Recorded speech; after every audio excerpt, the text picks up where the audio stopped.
유튜브로 읽는 박정희 전기 3권 혁명 전야 그리운 영수와 그네.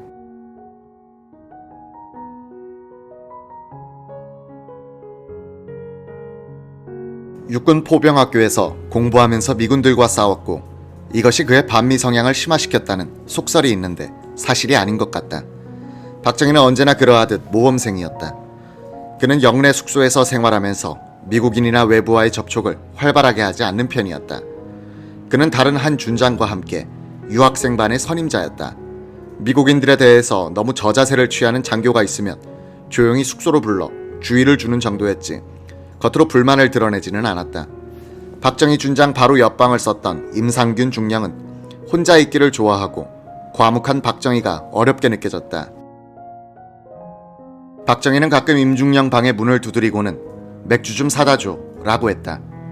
저 양반 또 돈이 떨어졌구나 라고 생각한 임중령이 자기 돈으로 사다 주면 박정희는 혼자서 마셨다.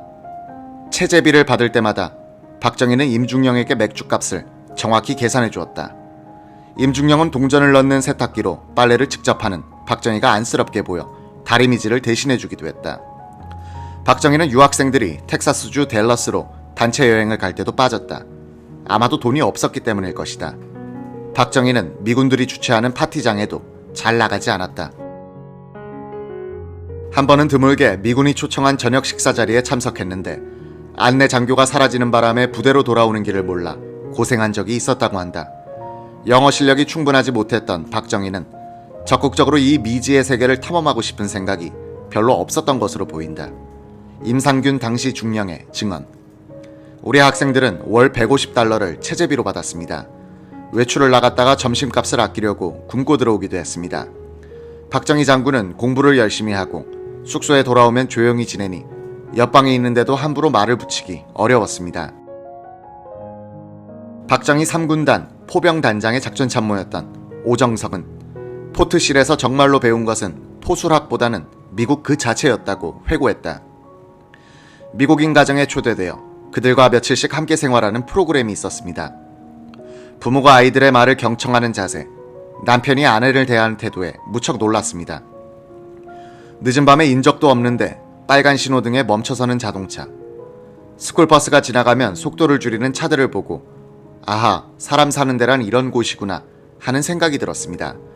그러면서도 동기생들끼리 모이면 이러다가는 친미파가 되어버리는 게 아닌가 하는 경계심을 털어놓기도 했습니다.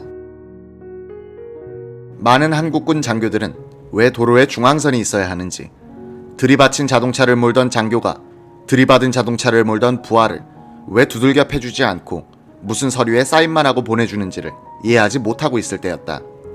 1954년 4월 25일 박정희 준장이 쓴 일기. 포트실의 일요일, 고국을 떠나온 지 3개월, 고국 산천에서 백설이 분분하고 찬바람이 살을 에일 듯하던 날 대구공항을 떠났는데 벌써 초하를 맞이하게 됐다. 포트실은 봄, 여름을 구별하기 어려운 고장이다.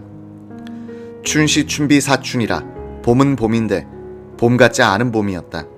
4월 20일경부터는 훈풍이 넘실넘실 나뭇가지를 스치며 분명히 초하의 면목을 갖췄다. 서늘한 나무 그늘이 그윽하고 신선한 경치를 만들어서 산책하는 이의 발걸음을 상쾌하게 한다. 영수와 그네를 생각하며 한적한 숙사에서 향수에 잠겨본다. 유학생들이 도시 구경을 나가고 혼자 영내에 남아서 그 한적함을 즐기면서 고향과 가족을 생각하는 박정희의 모습에서 우리는 통상적인 혁명과와는 다른 조용한 인간형을 떠올릴 수 있다. 그의 성정은 침착과 사색을 바탕으로 하는 결단과 행동이었다. 결정적 시기에 보여준 그의 전광석화 같은 행동의 밑에는 기나긴 준비의 세월과 고독한 사색의 축적이 있었다. 박정희가 유학을 떠난 후 전속부관 원병호 중위는 이사단 포병단에 근무하고 있었다. 어느 날 유경수가 인편으로 쌀이 떨어졌다는 연락을 전해왔다.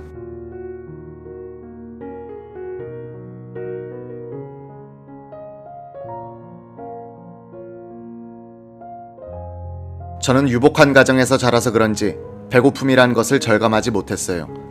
왜 유교사가 남편 부하에게 이런 구차한 부탁을 하는지 이해를 할 수 없었고 다소 기분이 나빠졌습니다. 그러나 한편 생각하니 저 같은 사람에게 부탁할 정도라면 얼마나 다급할까 싶어 26사단 김재춘 참모장을 찾아갔죠.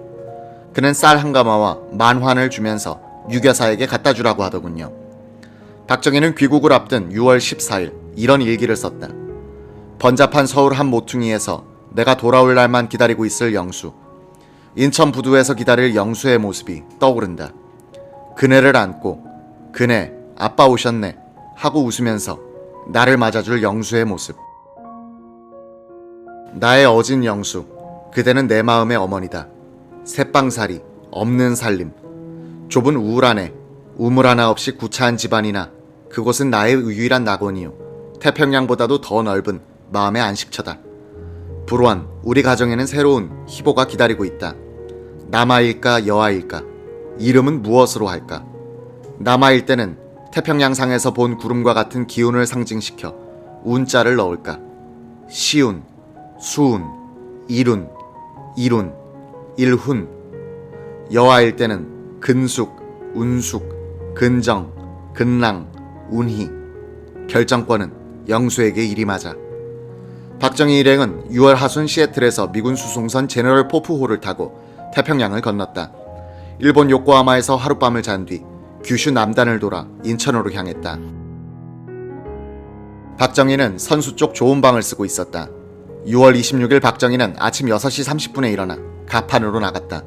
오른쪽으로 제주도가 보였다. 박정희는 반년 만에 보는 조국을 스케치했다. 그는 내일이면 그리웠던 조국 강토에 제1보를 디디게 될 기쁨, 부두에 마중 나온 사랑하는 처자의 모습을 보면서 선실에서의 마지막 잠을 재촉했다 라고 썼다.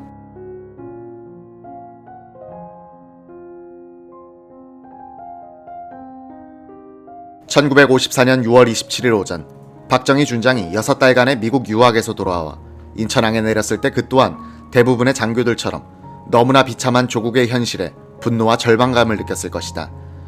지금의 한미 간 격차와는 비교도 할 수 없는 천국과 지옥의 대비를 경험하고 온 장교들의 이런 충격은 나라를 뜯어고쳐야겠다는 개혁의 의지로 발전된다. 1881년 조선 정부가 신사유람단을 일본에 파견하여 선진 문물을 살피고 오게 했을 때 그 선비들은 개혁 의지를 품고 돌아왔으나 개혁의 수단을 갖지는 못했다. 그러나 1950년대 미국에서 군사학과, 미국 사회를 공부하고 돌아온 젊은 장교들은 한국 사회의 최강 집단에 소속돼 있었다. 군인들이 우리 사회의 선두 집단으로 등장한 것은 1170년 고려 무신난 이후 약 800년 만의 일이었다. 미국에서 장교들이 품고 온 개혁 의지가 총구와 결합하기만 하면 혁명의 권력을 창출할 수 있는 조건이 성숙돼 가고 있었다. 그 결합의 매개체가 되는 박정희는 그러나 한 번도 내가 미국에 가서 보니까 이러이러하던데 라면서 미국식을 기준으로 한 부대 운영을 지시하지 않았다. 그의 문법은 항상 동양적 가치관과 방법론에 기초하고 있었고 미국식은 교과서가 아니고 참고서였다. 6.25 이전부터 시작된 미군에 의한 한국 장교 도미 교육은 문화적 충격을 경험한 장교들을 배출했다. 6개월에서 1년간의 미국 체험을 통해서 이들은 호기심, 경외감, 열등감, 울분을 느껴가면서 미국식 군사교리, 과학적 조직 운영 원리, 그리고 한국인으로 태어난 의미를 깨닫게 됐다. 위관급 장교에서 3군 총사령관을 지낸 정일관까지 한국군의 핵심 장교들이 이런 체험을 공유함으로써 한국군은 가장 먼저 국제화되고 현대화되고 그리고 개혁 의지를 지닌 집단으로 변모해갔다. 교수 집단보다도 고위 관리 집단보다도 정치인보다도 언론인보다도 당시의 한국군 장교단은 외국물을 마신 사람들이 많았다. 많은 도미교육 과정에서는 민족적 충돌이 자주 빚어졌다. 주로 미군 장교들이 민족적 자존심을 상하게 하는 언동을 하는 데 대한 한국군 장교들의 반발이었다. 일부 장교들은 이런 충돌 과정에서 수학을 포기하고 중도 귀국해버리기도 했다. 젊은 장교들 가운데는 미군 하급 장교들에게 너무 친절한 한국군 장성들에게 대하여 경멸감을 품게 되는 사람들이 늘어났다. 그러나 도미 유학은 한국군 장교들에게 압도적인 미국의 힘과 미국식의 합리성, 그리고 미국인의 선량함을 알려줌으로써 친미화의 효과를 거뒀다. 흔히 반미적이라고 평가되는 박정희의 태도도 한국인의 자주성에 대한 미국 측의 부당한 간섭에 대한 반발이었지 카스트로나 나세르형의 이념적 반미는 아니었다. 박정희는 귀국하자마자 2군단 포병사령관으로 발령났다. 그를 데리고 간 것은 장도영 군단장이었다. 6본 정부국장으로 있을 때인 6.25 직후 민간인 박정희를 소령으로 복직시켜준 장도영은 구사단장, 참모장 관계에 이어 세 번째로 박정희를 부하로 쓰게 된 것이다. 5.16까지 계속되는 두 사람의 관계에서 늘 베푸는 쪽에 있었던 것이 장도영이었다. 귀국 사흘 뒤 딸 근영이 태어났다. 박정희는 귀국할 때 선물을 하나 사왔는데 요사이 가정에서 목욕탕에 치는 비닐 커튼이었다.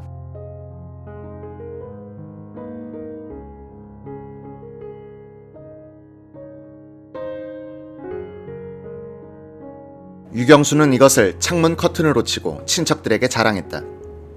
어느 날 군단 휼병 참모가 장도영의 숙소를 찾아왔다. 박정희 장군은 청빈한 것이 지나쳐 가족들이 아직도 새빵살이를 하고 있다고 보고하는 것이었다. 장 군단장은 대민 사업으로 돈을 벌고 있던 휼병 참모에게 박 장군에게 집을 하나 구해주면 어떨까 하고 말했다. 휼병 참모도 그러겠다고 했는데 박정희가 곧 광주에 있는 육군 포병학교 교장으로 발령이 나는 바람에 성사되지 않았다. 만주 군관학교에 들어가느라고 문경 보통학교 교사직을 그만뒀던 박정희는 1954년 10월 18일에 드디어 교장 선생님이 됐다. 포병학교는 교육총본부 소속이었다. 총본부 총장은 미국 육군대학에서 공부하고 막 귀국한 유재흥 중장이었다. 당시 육군은 16개소의 병과학교, 2개소의 신병훈련소, 1개소의 의무구지 사령부, 그리고 교재창을 거느린 거대한 교육기관이었다. 박정희는 포병학교장으로 부임하자마자 교장실 입구에 있던 2그루의 버드나무를 뽑아버리고 그 자리에 소나무를 심었다. 시찰 나온 유재흥 총장이 근사하게 보인다고 말하자 이렇게 설명했다. 버드나무의 축 늘어진 모습이 군인의 기상과는 맞지 않다고 생각하여 뽑아버리고 쭉 뻗은 소나무를 갖다 심었습니다. 그 뒤 유재흥 총장이 다시 찾아가 보니 잎이 빨갛게 마른 소나무가 베어져 한쪽에 쌓여 있었다. 어떻게 된 거냐고 물었더니 박정희는 토질이 맞질 않는지 실패했습니다 라고 했다. 이때 유재흥 총장은 메가더 원소의 회고록에 군인은 나무를 자를 줄은 알아도 성장 과정은 모른다고 한 말이 생각났다 고 자신의 회고록에 적었다.